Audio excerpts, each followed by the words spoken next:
നമ്മുടെ ഗാനഗന്ധർവൻ യേശുദാസിനോട് അഗാധമായ സ്നേഹാദരവുകൾ വച്ചു പുലർത്തുന്ന ഒരാളാണ് ഞാൻ. സമീപകാലത്ത് അദ്ദേഹത്തിൻ്റെ ശതാഭിഷേകം നടന്നപ്പോൾ പലരും എന്തുകൊണ്ടാണ് യേശുദാസിനെക്കുറിച്ച് ഒരു വീഡിയോ ചെയ്യാത്തത് എന്ന് ചോദിച്ചു. അത് ചോദിച്ചവരോടൊക്കെ ഞാൻ പറഞ്ഞു, യേശുദാസ് ആരാണ്, ഞാനാരാണ്. അദ്ദേഹം വലിയ ഒരു ഗായകനാണ്. അദ്ദേഹം വലിയ ഗായകനാണെന്നുള്ള ഈ കേരളത്തിലെ എല്ലാ ആളുകൾക്കും അറിയാം. യേശുദാസിൻ്റെ ഒരു പാട്ടെങ്കിലും കേൾക്കാത്ത, അല്ലെങ്കിൽ യേശുദാസിൻ്റെ 4 വരിയെങ്കിലും മൂളാത്ത ഒരു ദിവസവും എൻ്റെ ജീവിതത്തിലുണ്ടായിട്ടില്ല. ഇനി ഉണ്ടാകാനും ബുദ്ധിമുട്ടാണ്. അത് ഞാനിവിടെ വന്ന് ഒരു വീഡിയോയിൽ കൂടി ആളുകളോട് പറഞ്ഞ് കേൾക്കുന്നവർക്ക് വളരെ അരോചകമായിട്ട് തോന്നും എന്നാണ്. ഞാൻ ഒരു രഹസ്യം കൂടി പറയാം. യേശുദാസ് പാടിയ ഒരു പാട്ടും ഞാൻ പബ്ലിക്കായിട്ട് പാടാറില്ല. എന്ന് വെച്ചാൽ വേറെ ആരെങ്കിലും കേൾക്കെ പാടാറില്ല. എൻ്റെ വീട് വളരെ വിജനവും ഏകാന്തവുമായ ഒരു സ്ഥലത്തായതുകൊണ്ട് മറ്റാരും കേൾക്കാതെ ചിലപ്പോഴൊക്കെ പാടി നോക്കിയിട്ടുണ്ട്. അത് പാടുമ്പോഴൊക്കെ എനിക്ക് യേശുദാസിനെ കുറിച്ചുള്ള ബഹുമാനം വർദ്ധിക്കും. അല്ലെങ്കിൽ ഒരു ഗായകൻ എന്ന നിലയ്ക്ക് എന്നോട് തന്നെ ഉള്ള ഒരു മതിപ്പ് വല്ലാതെ കുറയും. പക്ഷേ ഞാൻ ഇന്നിപ്പോൾ ആ ഒരു കീഴ്വഴക്കം തെറ്റിക്കുകയാണ്.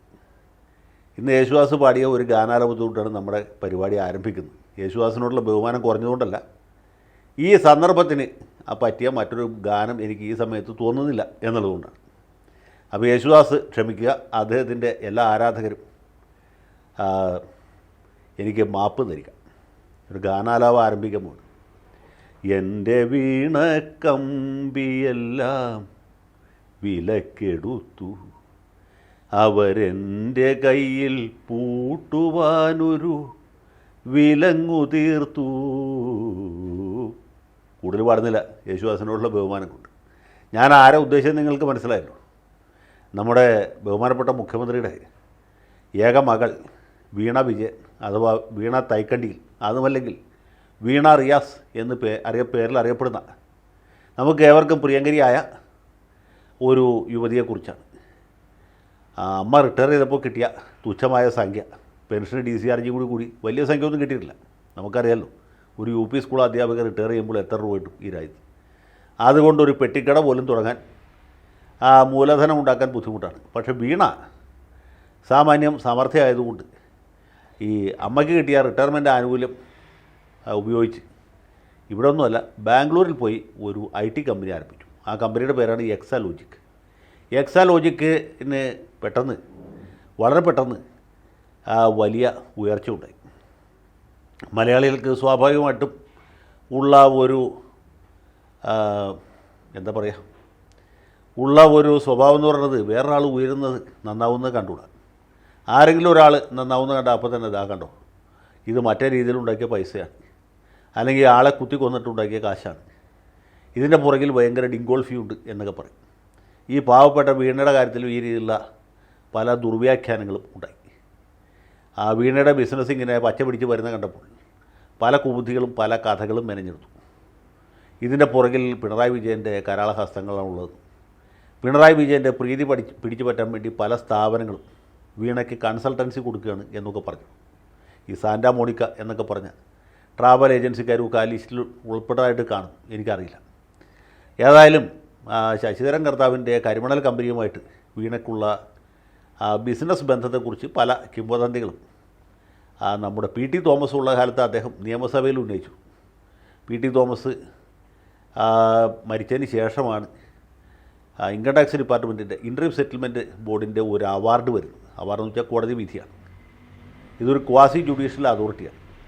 അവർ പാസ്സാക്കുന്ന വിധികൾക്ക്, അവരുടെ വിധി തീർപ്പിനാണ് അവാർഡ് എന്ന് പറയുന്നത്. അത് ഈ അർജുന അവാർഡ് പോലെയോ അല്ലെങ്കിൽ ദ്രോണാചാര്യ അവാർഡ് പോലെയുള്ളൊരു അവാർഡല്ല, കോടതിയുടെ ഉത്തരവാണ്. അപ്പോൾ അതിൽ പറഞ്ഞിട്ടുള്ളത് കരിമണൽ കമ്പനിയിൽ നിന്ന് കേരളത്തിലെ പ്രമുഖരായ ചില രാഷ്ട്രീയ നേതാക്കന്മാർ പണം കൈപ്പറ്റിയിട്ടുണ്ട്. ആ പണം കൈപ്പറ്റിയവരുടെ ഇനിഷ്യൽ കൊണ്ടാണ് അറിയപ്പെടുന്നത്. ഒരാൾ PV ആണ്, മറ്റൊരാൾ KK ആണ്, ഒരാൾ IK ആണ്, ഒരാൾ OC ആണ്, ഒരാൾ RC ആണ്, അങ്ങനെ പലരുമുണ്ട്. ഇതിൽ PV എന്ന പേരിൽ അറിയപ്പെടുന്ന രാഷ്ട്രീയ നേതാവ് പിണറായി വിജയനാണ് എന്ന് പറയും. പിണറായി വിജയൻ ആ സമയത്തൊന്നും പറഞ്ഞില്ല. പക്ഷേ അദ്ദേഹം പിന്നീട് നിയമസഭയിൽ മാത്യു കുഴൽനാടൻ തൻ്റെ നേരെ കൈ ചൂണ്ടി സംസാരിച്ചപ്പോൾ അദ്ദേഹത്തിൻ്റെ കൺട്രോൾ പോവുകയും, ഈ നാട്ടിൽ എത്ര PV ഉണ്ട്, എല്ലാ PVയും PV അല്ല, മുഖ്യമന്ത്രി പിണറായി വിജയനെ ഇന്ന് വരെ ഒരാളും PV എന്ന് വിളിച്ചിട്ടുമില്ല എന്നൊക്കെ അദ്ദേഹം പറഞ്ഞു. നമ്മളെല്ലാവരും ഇത് വിശ്വസിച്ചു. കാരണം പിണറായി വിജയൻ സത്യം മാത്രമേ പറയുള്ളൂ എന്നുള്ള കാര്യം ലോകപ്രസിദ്ധമായിട്ടുള്ള കാര്യമാണ്. മഹാത്മാഗാന്ധിക്ക് പോലും സത്യത്തോട് ഇത്രയും മതിപ്പ് അല്ലെങ്കിൽ പ്രതിപത്തി അതും അല്ലെങ്കിൽ പ്രതിബദ്ധത ഉണ്ടായിട്ടില്ല. അങ്ങനെ അദ്ദേഹം തുടർന്നു. പിന്നെ വീണയുമായിട്ടുള്ള ബന്ധത്തെക്കുറിച്ച് ചോദിച്ചു. മാസത്തിൽ 5 ലക്ഷം രൂപ വീണയ്ക്ക് വ്യക്തിപരമായിട്ടും 3 ലക്ഷം റുപ്യ അവരുടെ എക്സാലോജിക് എന്ന് പറഞ്ഞ കമ്പനിക്ക് കൊടുത്തായിട്ട് രേഖകൾ കൊണ്ട് കാണും. പണം കിട്ടിയതായിട്ട് വീണ സമ്മതിച്ചില്ല, പക്ഷേ മുഖ്യമന്ത്രി അത് നിഷേധിച്ചില്ല. അത് ഇവർ ചെയ്ത സേവനത്തിന് പ്രതിഫലമായിട്ട് കിട്ടിയതാണ് എന്ന് പറഞ്ഞു.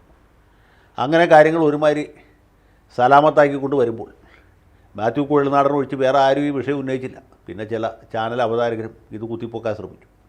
പക്ഷേ വി ഡി സതീശനടക്കം അല്ലെങ്കിൽ കെ സുധാകരനടക്കം ആരും ഇത് വളരെ സീരിയസ് ആയിട്ട് പരാമർശിച്ചില്ല. കാരണം ഈ പണം വാങ്ങി എന്ന് പറയുന്നവരുടെ കൂട്ടത്തിൽ കോൺഗ്രസ്സുകാരും ലീഗുകാരും ഒക്കെ ഉണ്ട്. മാർക്സിസ്റ്റുകാരും സി പി ഐക്കാരുമാണ് ഇല്ലാത്തത്.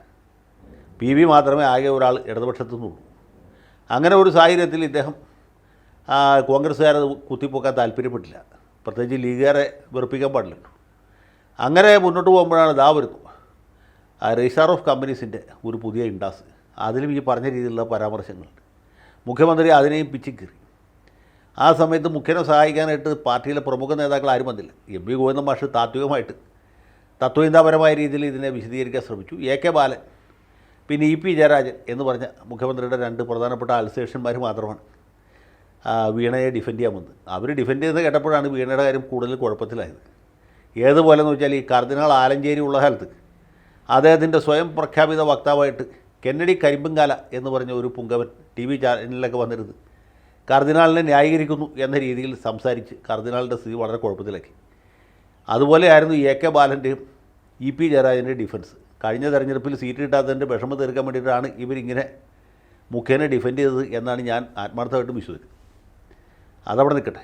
നമ്മൾ പറയാൻ വന്നത് ഇപ്പോൾ ദാ SFIO എന്ന് പറഞ്ഞ ഒരു ഭയങ്കര സംഭവം അന്വേഷിക്കാൻ വന്നിരിക്കുകയാണ്. സീരിയസ് ഫ്രോഡ് ഇൻവെസ്റ്റിഗേഷൻ ഓഫീസ് എന്നാണ് ഇതിൻ്റെ ചുരുക്കപ്പേര്. കേരളത്തിൽ ഇന്ന് വരെ ഇങ്ങനൊരു അന്വേഷണം നടന്നതായിട്ട് നമ്മൾ കേട്ടിട്ടില്ല. CBI ED എന്നൊക്കെ കേട്ടിട്ടുണ്ട്. ഇപ്പോൾ അതിനെയൊക്കെ വെട്ടുന്ന ഒരു ഭയങ്കര സാധനമാണ് വന്നിട്ടുള്ളത്. അവരുടെ 6 അംഗ സംഘം ഇതിൻ്റെ രഹസ്യം കണ്ടുപിടിക്കാൻ വേണ്ടി കേരളത്തിലേക്ക് പുറപ്പെടുകയാണ്. അവരിവിടെ വന്ന് അന്വേഷിച്ച് കഴിഞ്ഞാൽ എന്ത് സംഭവിക്കും? ഈ കേന്ദ്ര ഏജൻസികളെ ഉപയോഗിച്ച് പല രാഷ്ട്രീയ പാർട്ടികളെയും തകർക്കുന്നത് നമ്മൾ കണ്ടിട്ടുണ്ട്. ഇപ്പം തന്നെ ഈ കഴിഞ്ഞ ദിവസമാണ്, അല്ലെങ്കിൽ SFIO അവിടുന്ന് പുറപ്പെടുന്ന ദിവസമാണ് ജാർഖണ്ഡിൽ ജനപ്രിയ നേതാവായ ഹേമന്ത് സോറൻ EDയുടെ കരാളഹസ്തങ്ങളാൽ പിടിക്കപ്പെട്ട് ജയിലിലാകുകയും അദ്ദേഹത്തിൻ്റെ ഭാര്യയെ മുഖ്യമന്ത്രിയാക്കി വാഴിക്കാൻ നടത്തിയ ശ്രമം ഏതാണ്ട് പരാജയപ്പെടുകയും ഒടുവിൽ അദ്ദേഹത്തിൻ്റെ ഒരു സിൽബന്ധിയെ മുഖ്യമന്ത്രി സ്ഥാനത്ത് അവരോധിക്കുകയൊക്കെ ചെയ്തു. അങ്ങനെയാണ് ജാർഖണ്ഡിലെ കാര്യം. ആന്ധ്രാപ്രദേശ് മുഖ്യമന്ത്രിയുടെ കാര്യം വളരെ പരിതാപകരമാണ്. പുള്ളി നരേന്ദ്രമോദിക്ക് കപ്പം കൊടുത്താണ് ജീവിക്കുന്നത്. ഏത് സെക്കൻഡിൽ വേണമെങ്കിലും CBIക്കാർ പോക്കാം, അല്ലെങ്കിൽ എൻഫോഴ്സ്മെൻറ്റുകാർ കഴുത്തിന് കുത്തിപ്പിടിച്ച് കൊണ്ടുപോകാം. അതാണ് ജഗൻമോഹൻ റെഡ്ഡിയുടെ അവസ്ഥ.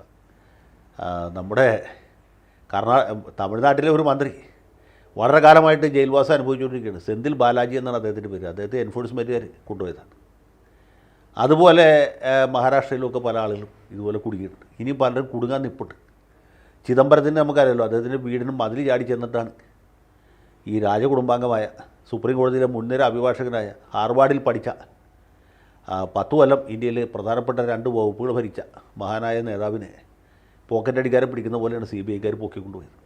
106 ദിവസമാണ് ആ മനുഷ്യൻ ജാമ്യം കിട്ടാതെ തിഹാർ ജയിലിൽ വെറും നിലത്ത് പായ വിരിച്ച് കിടന്നു. അതാണ് അവസ്ഥ. അതുകൊണ്ടാണ് ഇപ്പോൾ ഈ BJP അല്ലെങ്കിൽ നരേന്ദ്രമോദിയോ ഒരാളിങ്ങനെ എതിർക്കാൻ ധൈര്യപ്പെടാത്തത്. ആകെ എതിർക്കുന്നത് നമ്മുടെ നാട്ടിലെ ആർഷോ അല്ലെങ്കിൽ വസീഫ് അങ്ങനെയുള്ള ചില നേതാക്കന്മാർ മാത്രമാണ്. കാരണം അവർക്ക് ഇതെന്താണെന്ന് വലിയ പിടുത്തമില്ലാത്തതുകൊണ്ട് ബാക്കി എല്ലാവരും തന്നെ മൗനം പാലിക്കുകയാണ്. ഇതിനാണ് നമ്മൾ അപ്രഖ്യാപിത അടിയന്തരാവസ്ഥ എന്നൊക്കെ പറയും. അപ്പോൾ അങ്ങനെ ഒരു സാഹചര്യത്തിലേക്ക് പിണറായി സഖാവിനെയും അദ്ദേഹത്തിൻ്റെ പ്രിയ പുത്രി വീണയെയും കൊടുക്കാൻ ഉള്ള വലിയ ഒരു കുൽസിത ശ്രമമാണ് ഇവിടെ നടക്കുന്നത്. ഇവർ വന്നു കഴിഞ്ഞാൽ എന്തുണ്ടാവുമെന്ന് പറയാൻ ഒരു നിവൃത്തിയില്ല. എന്ത് സംഭവിക്കാം? അങ്ങനെ ഇപ്പോൾ അതിനെ തടയാനെന്താ മാർഗം എന്ന് ചോദിച്ചാൽ പ്രത്യേകിച്ച് മാർഗമൊന്നുമില്ല. SFIO ഇവിടെ വരുന്ന ദിവസം വേണമെങ്കിൽ അഖില കേരള ഹർത്താൽ നടത്താം. അതല്ലെങ്കിൽ അവർ വരുമ്പോൾ വഴി തടയാം, അവരെ കരിങ്കൂടി കാണിക്കാം. SFIക്കാർ ഗവർണറെ വിട്ടിട്ട് ഇനി SFIOനെ തടയുകയോ അവരെ കരിങ്കൂടി കാണിക്കുകയോ അതല്ലെങ്കിൽ പ്രതീകാത്മകമായിട്ട് ഇവരുടെ കുഴിമാടം ഒരുക്കുകയോ ശവമഞ്ചം ഉണ്ടാക്കി കൊച്ചി കായലിൽ ഒഴുക്കുകയോ അങ്ങനെ എന്തെങ്കിലുമൊക്കെ ചെയ്യേണ്ടി വരും. കാരണം സംഗതിയുടെ പോക്ക് വളരെ ഡേഞ്ചറസാണ്. ഞാൻ പറഞ്ഞില്ല എന്ന് വേണ്ട, ഇത് കൈവിട്ട കളിയാണ്.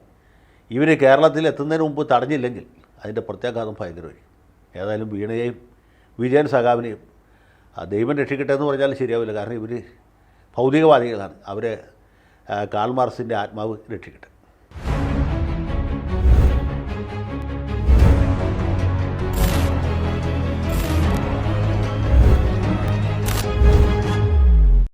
കൂടുതൽ വാർത്തകളും വിശേഷങ്ങളും നിങ്ങളിലേക്ക് എത്താൻ ABC മലയാളം സബ്സ്ക്രൈബ് ചെയ്യുക, ബെൽ ബട്ടണും അമർത്തുക.